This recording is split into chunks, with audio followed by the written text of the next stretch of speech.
بسم اللہ الرحمن الرحیم۔ ایک ویڈیو دیکھنے کا اتفاق ہوا جس میں ایک صاحب نبی اکرم صلی اللہ علیہ وسلم کی طرف منسوب ایک جھوٹی اور من گھڑت حدیث سنا رہے ہیں۔ چونکہ سنانے والے صاحب دیکھنے سے عالم لگ رہے ہیں اور ان کا سنانے کا انداز بھی ایسا ہے کہ سامنے والے کو لگتا ہے کہ شاید یہ صحیح روایت ہے، اس وجہ سے بہت سے حضرات اس کو شیئر کر رہے ہیں۔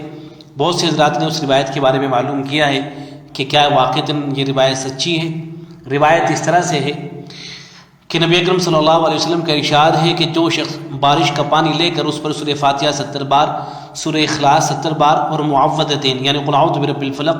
اور قل اعوذ برب الناس 70 بار پڑھ کر دم کرے، تو آپ صلی اللہ علیہ وسلم نے قسم کھا کر ارشاد فرمایا کہ جبرائیل میرے پاس تشریف لائے اور مجھے خبر دی کہ جو شخص یہ پانی 7 روز تک لگاتار پیے گا،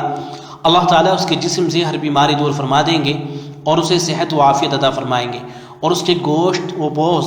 اور اس کی ہڈیوں سے تمام بیماریوں کو نکال دیں گے۔ یہ روایت بہت زیادہ شیئر کی جا رہی ہے،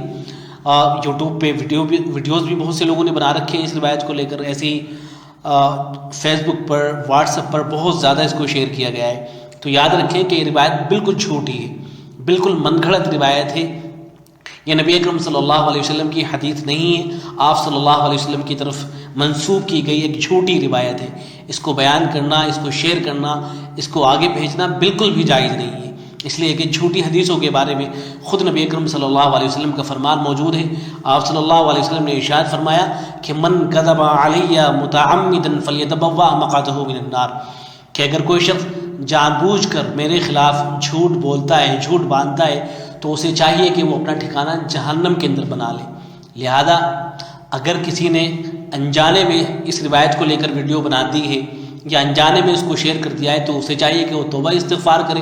اور اگر جان بوجھ کر کچھ لوگ اس طرح کا کر رہے ہیں، ان کو معلوم ہے کہ روایت جھوٹی ہے، اس کے باوجود بھی اگر کوئی شخص اس کو شیئر کرتا ہے تو جاننا چاہیے کہ ایسے شخص کے لیے سخت وعیدیں آئیں گی۔ نبی اکرم صلی اللہ علیہ وسلم کا فرمان عالی موجود ہے کہ ایسے شخص کا ٹھکانہ کل جہنم کے اندر ہوگا، فلیتبوأ مقعدہ من النار۔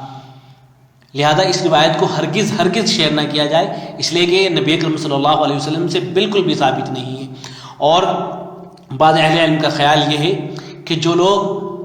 جان بوجھ کر نبی اکرم صلی اللہ علیہ وسلم کی طرف جھوٹ منسوب کرتے ہیں، وہ دائرہ اسلام سے نکل جاتے ہیں، وہ کافر ہو جاتے ہیں، بعض اہل علم کا خیال یہ۔ لہذا بہت محتاط رہنے کی ضرورت ہے۔ اگر جان بوجھ کر کوئی شخص ایسا کر رہا ہے تو اسے اپنے ایمان کے بارے میں غور کرنا چاہیے، اور اگر انجانے میں کسی سے غلطی ہو گئی ہے تو اسے چاہیے کہ وہ توبہ اور استغفار کرے۔ والسلام علیکم ورحمۃ اللہ۔